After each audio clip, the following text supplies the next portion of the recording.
वसुदेव जी है। वो धर्मात्मा वसुदेव जी नजर आते हैं, सत्यनिष्ठ हैं। कहते हैं मेरी बेटी को यही सुखपूर्वक रख सकेंगे, मेरी बहन को यही सुखपूर्वक रख सकेंगे। हर माँ बाप ऐसा ही वन चाहता है, जिसके अंदर कोई भी कारण ना हो, जो शराब ना पीता हो, जो मांस भक्षण ना करता हो, जो अच्छी प्रकार से गुजारा कर सकता हो, जो सम्मान कर सकता हो, नारी शक्ति का सम्मान। ऐसे ही वसुदेव जी को चुना है देवकी के लिए। कंस ने बड़े प्रेम के साथ, धूमधाम के साथ, श्रद्धा के साथ विवाह किया।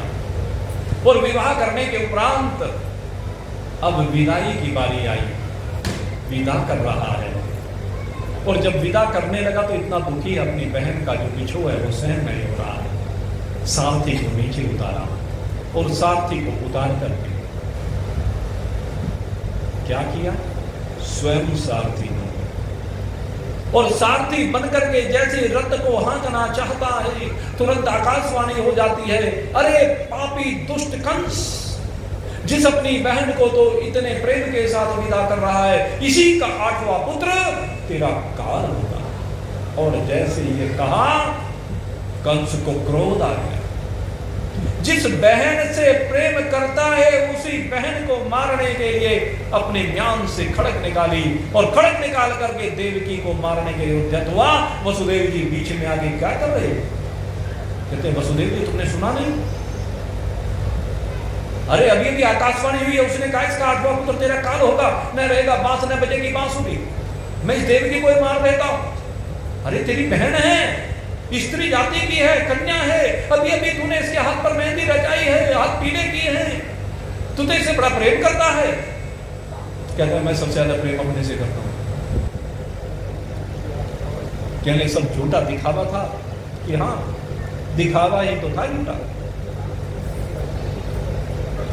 अगर सत्यता होती तो देवकी को मारता क्या? दिखावा है, बनावटी है। वसुदेव जी कहने लगे नहीं, तुम इसको नहीं मार सकते। क्यों नहीं मार सकते? वसुदेव जी कहते क्योंकि अब ये मेरी पत्नी, अब ये मेरी धर्म पत्नी है, इसका पाणी ग्रहण मैंने किया है। कंस कहता है अरे मैं तुझे इससे भी सुंदर सुंदर अनेक पत्नियां दे दूंगा, न जाने तेरे कितने विवाह करा दूंगा, तू क्यों चिंता करता है? अभी तेरा इसका संबंध क्या है? अभी तो बस ये यज्ञ वेदी से उठ करके तेरे पास रथ में आकर के बैठी है, अभी तेरा इसका संबंध ही क्या है? कहने लगे संबंध तो उसी समय जुड़ गया जब मैंने इसका पानी ग्रहण कर लिया, और पानी ग्रहण करके अग्नि के सामने मैंने वचन दिया है इसकी रक्षा करने का, इसका पालन करने का वचन मैंने दिया है, तो मेरा दायित्व बनता है कि इसकी रक्षा मैं करूं, इसका पालन मैं करूं। इसलिए तुम इसको नहीं मार सकते। कहने लगे तुम मेरे साथ युद्ध करोगे? तुम्हारे में इतनी शक्ति सामर्थ्य है कि नहीं? भैया कंस, मैं तुम्हारे साथ युद्ध नहीं करूंगा। अरे तुम तो मेरे नातीदार हो, रिश्तेदार हो, आपके साथ युद्ध नहीं करेंगे, फिर क्या करोगे? कहने प्रार्थना करो। वसुदेव जी नीचे झुक जाते हैं, कहते मैं प्रार्थना करूंगा। एक कंस, मैं तेरे से प्रार्थना कर रहा हूं। अरे इस देवकी ने तेरा क्या बिगाड़ा है? ये देवकी तेरी छोटी बहन, इसने तेरा कुछ नहीं बिगाड़ा है, और खतरा तुझे इससे थोड़ा ही ना, इसके बेटों से है। तो तू चिंता मत कर, जैसे ही कोई पुत्र उत्पन्न होगा वो पुत्र मैं तुझे सौंप दूंगा, तो उसको मार देना। कहने लगे हाँ ये बात तो तुम ठीक कह रहे हो, और तुम तो हाथ जोड़कर खड़े हो, मैं जानता हूं तुम धर्मात्मा हो, सत्यवादी हो, तुम कभी जीवन में झूठ नहीं बोलते। इस बात का कंस को पता था कि वसुदेव जी ने जीवन में कभी झूठ बोला नहीं। मेरे मित्रों, सत्य में बड़ी शक्ति होती है, इसीलिए अभी मैंने कहा ना सत्यमेव जयते, इसीलिए सत्य की विजय होती है।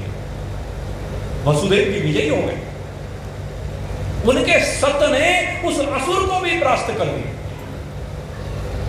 विदा किया गया, समय आने पर पुत्र उत्पन्न हुआ, और अपने सत्य वचन का पालन करते हुए कांति, वो कीर्तिमान नाम का वो पुत्र उसको लेकर के कंस के पास आ गया।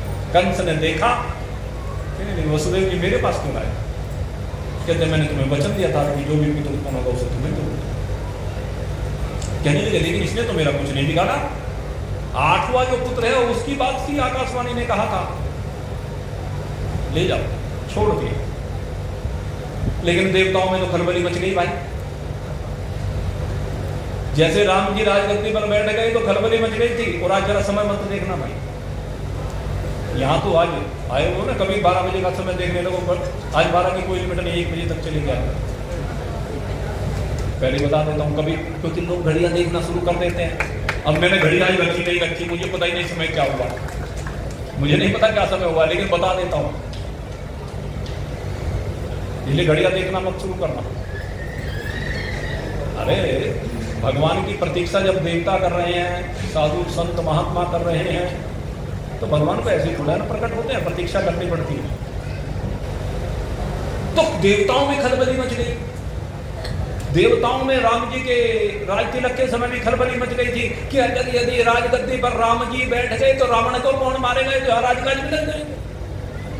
और राजकाज में राम जी को राजगद्दी पर बैठाना है तो राम राज्य लाना है, राम राज्य अगर यदि लाना है तो रावण को मारे बिना राम राज्य नहीं आ सकता। इसलिए राम जी को वनवास में भेजो, मंथरा को सिखा दिया। इसलिए अब देवताओं ने भेजा नारद जी को, जा जल्दी से, जो काम मंथरा ने किया था वही काम अब नारद जी को करने के लिए कह रहे। कहने लगे तुम्हें देवताओं मेरे अलावा कोई दूसरा नहीं दिखाई दिया? अरे मैं भगवान का भक्त। कहने लगे नहीं हमें नहीं पता, जाओ जल्दी से, तुम ही हमारा काम बना सकते हो। कंस के पास पहुंचे, कंस ने प्रणाम किया, देव ऋषि को कहिए भगवान कैसे आना हुआ। कहने लगे रे तुम बड़े दुखी हो, सोचा चलो मालूम कराऊं क्या हाल चाल है, थोड़ा सा जीवन तुम्हारा रह गया। अरे क्या बात करते हो,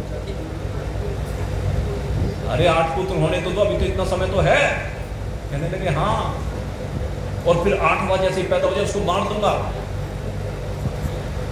कहने लगे 8वें को लेकर के रोज सोचते हो कि हाँ सोचना तो पड़ता है, अंदर तो रहता है कि 8वां आएगा वो मेरा काल होगा, आकाशवाणी ने कहा था जल्दी से पैदा हो जाए तो जल्दी से उसे मार दूं, तो बार बार सोचता रहता हूँ। कहने लगे आकाशवाणी ने क्या कहा था कि देवकी का 8वां पुत्र तेरा काल होगा, कि हाँ एक फूल लेकर के आए कमल का, अष्टकमल दल क्या है जिसमें 8 दल हैं, उस कमल में 8 पत्तियां। उन्होंने कहा जरा इस फूल की एक पत्ती को पकड़ना, पकड़ा। कहने लगे अब गिनना जरा, 1 2 3 4 5 6 7 8 पत्तियां हैं। अब दूसरी पत्ती हाथ में पकड़ाई, कहने लगे गिनना, 1 से 8, तीसरी, चौथी, 5वीं, 6वीं, 7वीं, 8वीं, सारों से गिनती प्रारंभ करा दी। कहने लगे अब जरा बताओ इसमें पहली कौन सी और 8वीं कौन सी। कहने लगे क्या मतलब। कहने लगे आकाशवाणी ने कहा था कि 8वां पुत्र तेरा काल होगा, लेकिन ये तो नहीं बताया था कि 8 की गिनती पहले कहां से प्रारंभ होगी। वो पहले से 8वां, आखिर से 8वां, मध्य से 8वां। अब बुद्धि चकरा गई। कहने लगे अरे मैं तो ये बात समझा ही नहीं, नारद जी आपने तो बड़ी कृपा की। और तुरंत देवकी और वसुदेव को बुला करके कारागार में डाल दिया, और उस जो एक पुत्र को छोड़ दिया था उसको लिया और उसके पैर पकड़ करके उसको पटक करके एक शिला से वहीं उसको मार डाला। और ऐसे ही होते होते कारागार में 5 पुत्र और हुए, उन 5 को भी दुष्ट कंस ने मार डाला। देवकी के 6 पुत्र मारे गए। देवकी भी सब्र कर लेती है कि 8वां आएगा तो इस अत्याचार से छुट्टी मिलेगी। सुख की आशा है, सुख की कामना है कि 8वें अवतार के रूप में तो भगवान को आना है, ये मन में भाव बैठा हुआ है। और अब 7वें गर्भ के रूप में आप भगवान ने भेजा है अपने शेषावतार को, और शेषावतार गर्भ में आए हैं। लेकिन कुछ समय के बाद आश्चर्य हुआ, भगवान ने भेजा अपनी योग माया, और योग माया ने क्या काम किया, देवकी के गर्भ में जो भगवान शेष जी आकर विराजमान हुए हैं उनको वहां से निकाल करके वसुदेव जी की दूसरी धर्म पत्नी रह रही थी, उनके मित्र नंद बाबा के, नंद बाबा उनके मित्र हैं। और उनके यहाँ ही जब उन्हें कारागार में डाल दिया गया तो उनकी पत्नियां वहां पर रह रही थी। उनमें एक रोहिणी नाम की पत्नी, उस रोहिणी के गर्भ में भगवान बलदाऊ जी आकर विराजमान हुए और केवल 5 दिन तक रोहिणी के गर्भ में रहे और 5 दिन के बाद बड़ा दिव्य वातावरण, बड़ी दिव्य परिस्थितियां, और उन परिस्थितियों में भगवान के अग्रज बन करके भगवान शेष का इस धरा पर अवतरण हुआ है। बोलिए अनंत श्री शेष भगवान की। और अब तो प्रतीक्षाएं बढ़ने लगी, सबकी प्रतीक्षाएं लगने लगा सबको कि हाँ अब प्रतीक्षा पूरी होने वाली है। हृदय की धड़कन बढ़नी प्रारंभ हो गई। अब सहनशीलता जवाब देने लगी, कहने लगे भगवान बहुत सहन कर लिया, अब हमसे सहन नहीं होता है, अब जरा जल्दी करो, अब बस सब कुछ छोड़ करके चले आओ, अब हम इस कंस के अत्याचार को सहन नहीं करेंगे। प्रभु हम भी आपके साथ में अपनी लाठी लगा करके खड़े हो जाएंगे, आगे आगे आप चलना, पीछे पीछे हम रहेंगे। कहते अब बिल्कुल घबराने की जरूरत नहीं है। और सब तैयार हो गए, सबके अंदर एक शक्ति का संचार होने लगा, सबके मन अब मजबूत होने लगे कि अब की बार भगवान आएंगे, इस अत्याचार से छुट्टी मिलेगी, अब की बार जरूर हम मुक्ति को प्राप्त होंगे, हमारे दुख की निवृत्ति होगी, सुख मिलेगा। और अब सबने पुकार करने प्रारंभ किया है और धीरे धीरे जैसे जैसे वो पुकार करने लगे, अब भगवान भी प्रतीक्षा को समाप्त करना चाहते हैं। भगवान का तेज आकर के विराजमान हुआ है और समय बढ़ना प्रारंभ हुआ। धीरे धीरे समय बढ़ता गया, प्रतीक्षा बढ़ती गई, लेकिन धीरे धीरे वो प्रतीक्षा भले ही बेचैनी पैदा करती जा रही हो, लेकिन अब एक एक घड़ी, एक एक घंटे के समान, एक एक घंटा एक एक दिन के समान, एक एक दिन एक एक वर्ष के समान लगने लगा है। प्रतीक्षा भी अब सहन नहीं हो रही है। कहेंगे भगवान जल्दी करो, जल्दी करो, जल्दी करो। और करते करते महीने बीतते जाते हैं और महीने बीतते बीतते आखिर में भाद्र मास आकर के विराजमान होता है। भाद्र मास की तिथियां भी अब एक एक करके आगे बढ़ने लगती है। प्रथमा आई, द्वितीया, तृतीया, चतुर्थी, पंचमी, षष्ठी, सप्तमी तिथि आई और अष्टमी तिथि आकर के विराजमान हुई है। और जैसे ही अष्टमी तिथि आकर के विराजमान हुई, अब तो सबके दिल बेचैन है, बस भगवान अब नहीं सहा जाता। देवता भी आकाश में आकर के विराजमान हो गए हैं, स्तुति करने लगे हैं, गर्भ की स्तुति की है, प्रभु अब तो जल्दी से प्रकट हो जाओ, बस अब नहीं सहा जाता है, अब जल्दी करो, जल्दी करो, जल्दी करो। और उसी समय सब सारी प्रकृति महकने लगी है। आज भूदेवी को अनुभव होने लगा है कि आज मेरे प्रभु प्रकट होंगे, उनके दिव्य कोमल कोमल चरणों बिंदों का स्पर्श मेरे वक्ष स्थल पर होगा। आज धन्य हो जाएगा ये जीवन, अब मेरे पाप मिट जाएंगे, कष्ट मिट जाएंगे। और इसलिए भूदेवी ने अपनी समस्त गंध को आज प्रकट कर दिया है। पुष्पित पल्लवित सारे पौधे हो गए हैं, बड़ी दिव्य सुगंध का प्रवाह प्रारंभ हुआ।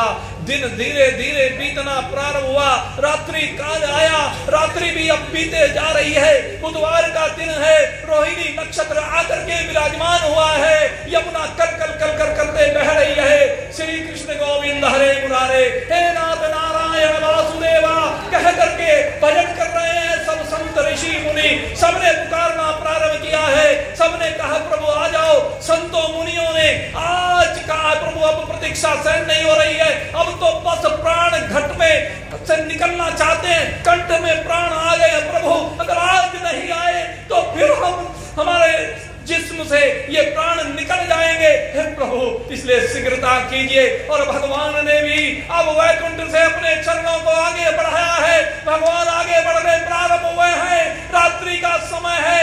जैसे जैसे समय आगे बीतता जा रहा है, मध्य रात्रि का समय हुआ है और ठीक मध्य रात्रि में पूर्व दिशा में जैसे ही घंटा घर में टन टन टन करके 12 का घंटा बजाया, प्राची दिशा में चंद्रदेव का आगमन हुआ। और उसी समय का आश्चर्य हुआ है, यज्ञ वेदी की अग्नियां प्रज्वलित हो गई, मंदिरों में शंख घंटे गणनावल बजने प्रारंभ हो गए।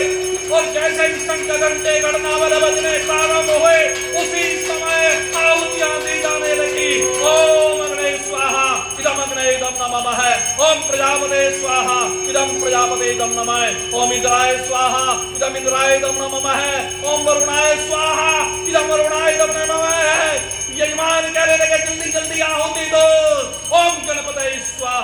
इदं गणपते इदं नमः, ओम ब्रह्मणे स्वाहा, इदं ब्रह्मणे इदं नमः, ओम रुद्राय स्वाहा, इदं रुद्राय स्वाहा, इदं रुद्राय इदं नमः, ओम दुर्गाय स्वाहा, इदं दुर्गाय इदं नमः, ओम नमो भगवते वासुदेवाय स्वाहा, इदं नारायणाय इदं नमः।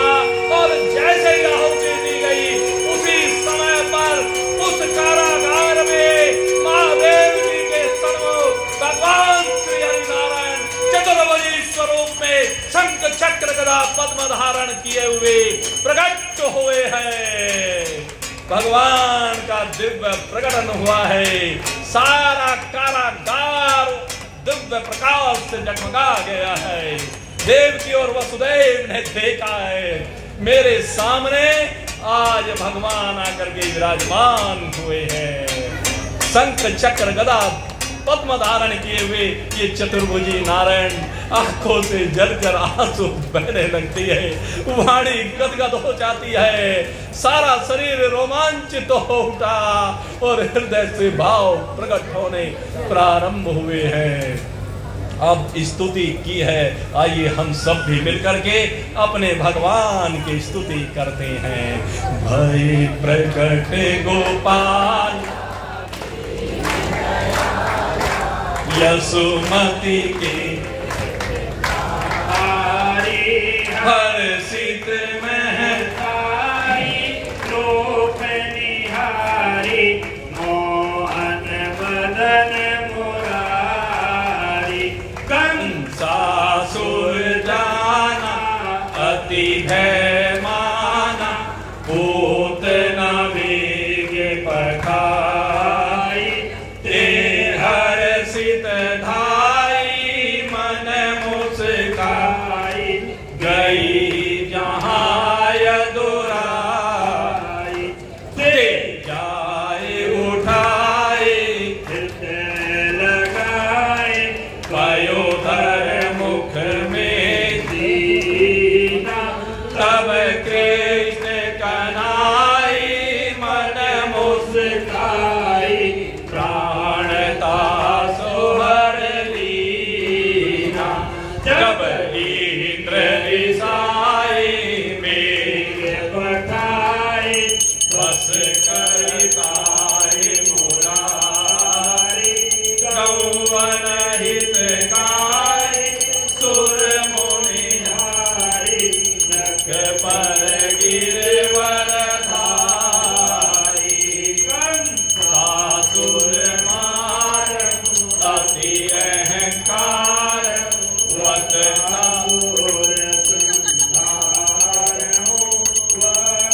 असुर आया बहुत डराय डाकर बदन विनाश ब्रह्मासुर साई अति सुख पाई मगन भयउत आवे यह छंद अनूपा है रस रूपा जो कोई आको गावे ते सम नहीं कोई शम त्रिभुवन सोई मन वांछित फल पावे यशोदा तप कियो मोहन सोचित लाय देखन चाहत बाल रहियो कछु दिन जाय तिमि नक्षत्र मोह भयो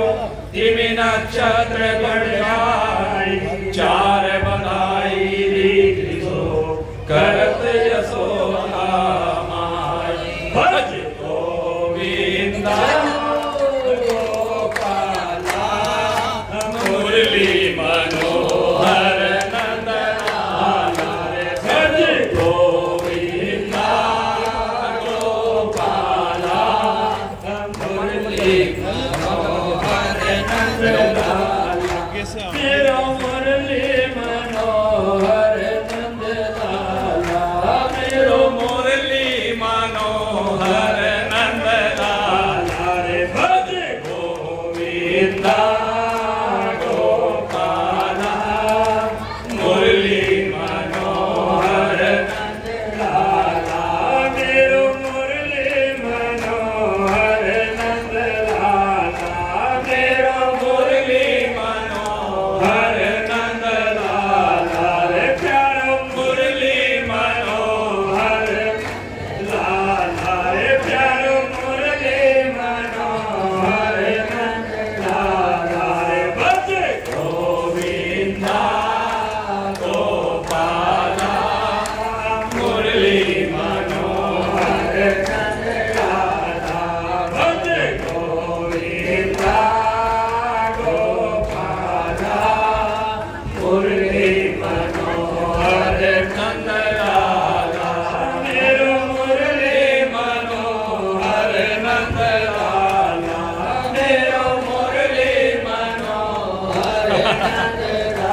गोविंदा गोपाला मेरो मुरली मनोहर नंदलाला मेरो मुरली मनोहर नंदलाला मेरो मुरली मनोहर नंदलाला भज गोविंदा गोपाला मेरो मनोहर नंदलाला श्री कृष्ण गोविंद हरे मुरारी हे नाथ नारायण वासुदेवा श्री कृष्ण गोविंद हरे मुरारी हे नाथ नारायण वासुदेवा हे नाथ नारायण वासुदेवा